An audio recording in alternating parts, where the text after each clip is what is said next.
I'm in the Redcliffe Accident and Emergency Department. I'm curled up in a ball in the corner of the room, and my crying has actually silenced the whole room. You can hear a pin drop. And I'm scared shitless. I know that I'm in pain. I don't know what's wrong with me, but I know that this pain is unbearable. I'm passed through into the assessment area, and I feel that it's more because they want to get rid of the crazy crying lady than because of a medical priority. However, I am pushed to the front of the queue, and inside I'm assessed and I'm diagnosed with appendicitis. And I am told that I'm going to be fifth in the queue and that there's only one operating theatre that's actually open that night. But if my appendix does burst, I will be shifted to number one in the queue. And I'm admitted in and set up in a bed. Now, at 11:25 that night, my appendix actually did burst, and the pain that I had previously thought was a 10 now seems about 3 or 4. And I'm crippled with pain, and I'm rushed into the emergency operating theatre. Now, I'm going to stop there because there was some lessons I learnt from that experience that have really impacted me, and that experience was really less than a year ago. And the things that I learnt were 3 things, and I learnt completely from trees. And you may all be wondering, how do trees connect to a burst appendix? And I'm going to take you back 20 years to when I was 30. And when I was 30, I had burnout. I'd been a counsellor for Kids Helpline, and I'd been working on the telephone line as a crisis counsellor. And I hit a wall. And I felt I was actually in crisis myself.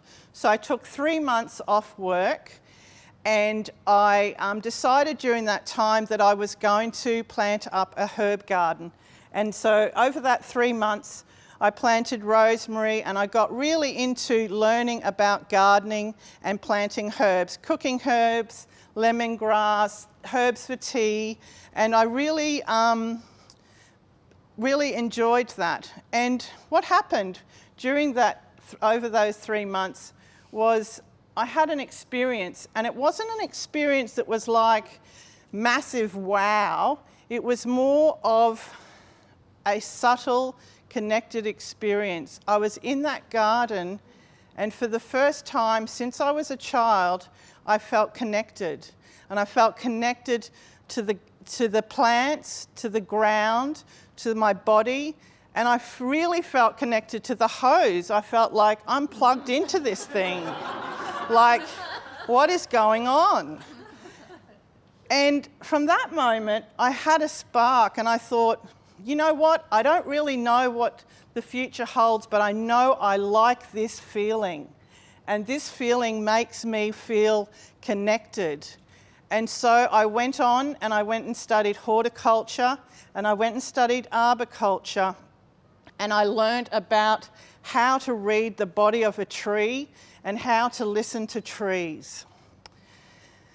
Now, there's 3 things that I learnt, and those things were in that hospital that trees taught me was surrender, how to connect to my vitality, and also about connection.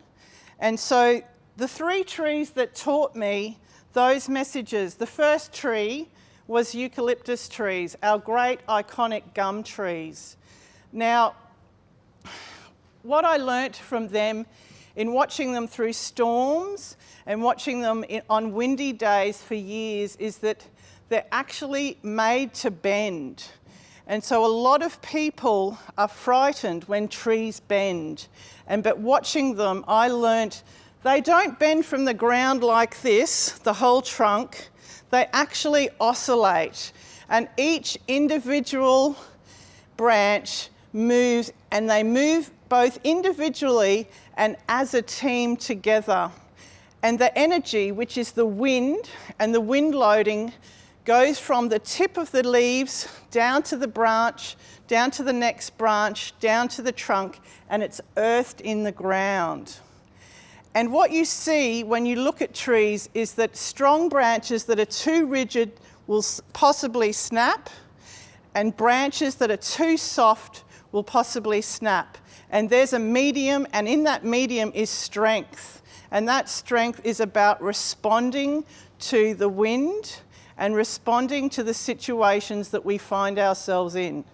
And that's what I learnt through the eucalypt tree, was how to surrender. And so in that hospital, that time I surrendered. I gave in, I shook with fear, and I cried. I cried a lot because I had no choice. I couldn't fight the situation I was in. And so that was the first lesson I learnt, was about surrendering. Now the second lesson I learnt was from the Silky Oak Tree. And the Silky Oak Tree, I don't know if you know it, it's extremely tall. It's one of the few grevilleas that's actually a tree, it's not a shrub. And it has amazing golden flowers. That it's actually in flower at the moment. You can see it all around Sydney, and the flowers are quite big. They can be as big as your hand, if not longer. Now, what I watched over the years was how silky oak trees respond to wounds. And so when we prune them or they're damaged, trees actually seal off wounds, and within arboriculture we call that coded, and it's compartmentalisation of decay in trees. It's a particular model that we look at, and we can determine a tree's health and impacts to structure from looking at tree wounds. And what I learnt also about that, there's two things that impact wounds. One is vigour, and that's our genetic disposition towards outside stresses. And the other one is actually vitality, and vitality is about the environment that we find ourselves in and the resources available to us. So trees are impacted by vigour and vitality. And what I learnt through this experience was actually that I hadn't been paying attention to my own vitality, and I hadn't, listened to my own body. And so the doctor actually said to me that I'd had 2 appendicitis attacks. I thought it was food poisoning. He said to me that my fat actually saved me. And doctors don't usually tell you the benefits of being fat, but this time he was telling them to me, and he said, we call fat the great protector. And that's because each time my appendix split a little bit, it was surrounded partially by fat. And both of those times I was not in a situation where my appendix had burst, I was not close to a hospital. So the doctor said I had actually been saved by my fat. So I was like, hallelujah. And so that was quite a lesson in that. And also it taught me about vitality and what I needed in my own resources so that I could respond to healing and my own wound. Now, the third thing that I learnt from fig trees. Now in Brisbane, I'm from Brisbane, so we have fantastic Moreton Bay Figs, and Moreton Bay Figs are like some of the widest trees in the world. They're massive, and what they're known for are their root systems, and their root systems can be like double the size. So if the canopy is like 30 metres wide, you can have the roots out massive place, a massive length. And they have these amazing buttress roots that come from sometimes like halfway up the trunk all the way down and into the ground. And their roots all interconnect. And trees like us do not grow in isolation. They grow better together. And what I also learnt about was that there are symbiotic root fungi that actually interrelate under the ground, that they are beneficial, and so that fungi actually that grows on the roots helps the roots with nutrients, and the roots help the mycorrhizae fungi with nutrients. So it's a symbiotic relationship. They're scratching each other's backs, so to speak.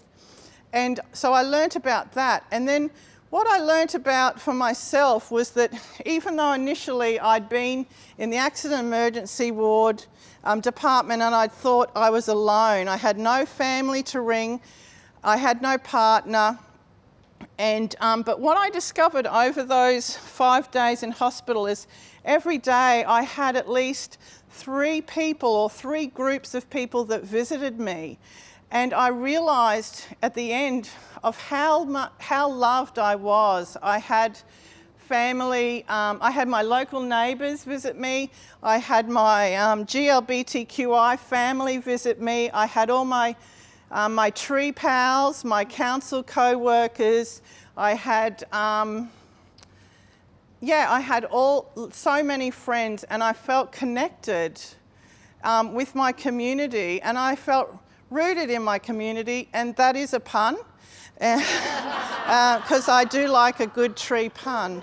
And so, you know, those are the 3 things that really trees taught me. They taught me about surrender, they taught me about paying attention to my own vitality, and they taught me about connection. And my message for all of you is in relation to the opportunity that trees offer us. Trees absolutely love us beyond our wildest expectations. They provide for us on a day-to-day basis environmental and ecological benefits that we cannot even imagine, measure. And we're only beginning to realise this about trees, especially in the city. And the other thing is that we don't have to go to India, we don't have to go to Ireland, and we don't have to go to Ubud to connect with trees. We can have an indoor plant, we can greet a street tree outside our front door. And what I wanted to say really is that trees are talking to us if we are just open to listening to them.